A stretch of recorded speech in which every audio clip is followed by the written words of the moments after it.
جمال الوجود بذكر الإله وتصفو الحياة بنور هدى.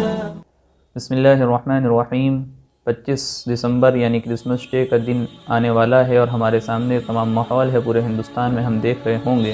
سب سے پہلے ہمیں یہ سمجھ لینا چاہیے کہ کرسمس ڈے کے دن عیسائی حضرات، نصارہ حضرات، کرسچن لوگ اس لیے اس دن کو اچھا سمجھتے ہیں اور تہوار مناتے ہیں کہ ان کا عقیدہ یہ ہے کہ اس دن نعوذ باللہ اللہ تعالیٰ نے بیٹے کو جنم دیا، یعنی حضرت عیسیٰ علیہ السلام کو جنم دیا ہے. اور میں یہ سمجھتا ہوں کہ ہم تمام مسلمانوں میں سے ہر ایک کو، چاہے وہ بچہ ہو، چاہے وہ بوڑھا ہو، بڑا ہو، کوئی بھی ہو، ہر ایک کو سورہ اخلاص آتی ہوگی، یعنی قل هو اللہ احد اللہ الصمد لم یلد ولم یولد ولم یکن لہ کفوا احد. تو اس سورہ اخلاص کے بارے میں بتایا جاتا ہے کہ پورے قرآن میں یہ ایک ایسی صورت ہے کہ توحید کے معاملے میں بہت جامع ہے، اس جیسی دوسری کوئی صورت نہیں ہے توحید کے تعلق سے. توحید کہتے ہیں کہ اللہ تعالیٰ کو اس کی ذات میں اور اس کی صفات میں یکتا اور اکیلا جاننا، اکیلا ماننا، اس کے ساتھ کسی شریک کو نہ جاننا، یعنی اس کے علاوہ کسی اور کو نہ جاننا. اور شرک کہتے ہیں کہ اللہ تعالیٰ کی ذات میں اور صفات میں اللہ تعالیٰ کے کوئی شریک جان لینا یا اللہ تعالیٰ کی طرح کوئی مان لینا، یہ ہے شرک.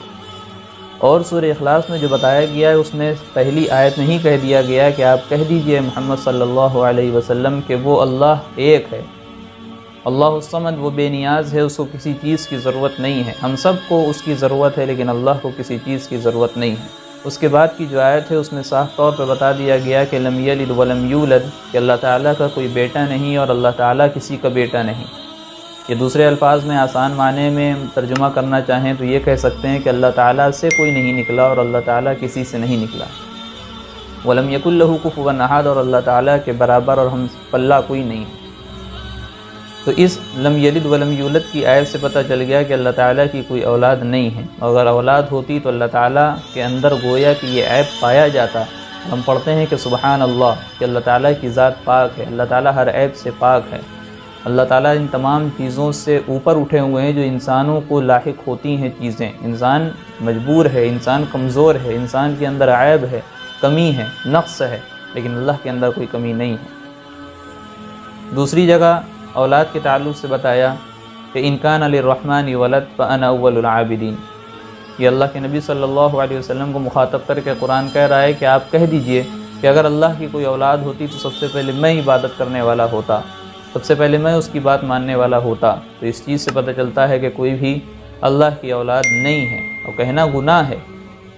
یہ ہمارے بنیادی عقیدوں میں سے ہے کہ اللہ تعالیٰ پاک ہیں ہر چیز سے، اور اللہ تعالیٰ کی کوئی اولاد نہیں اور اللہ تعالیٰ کسی کی اولاد نہیں ہے.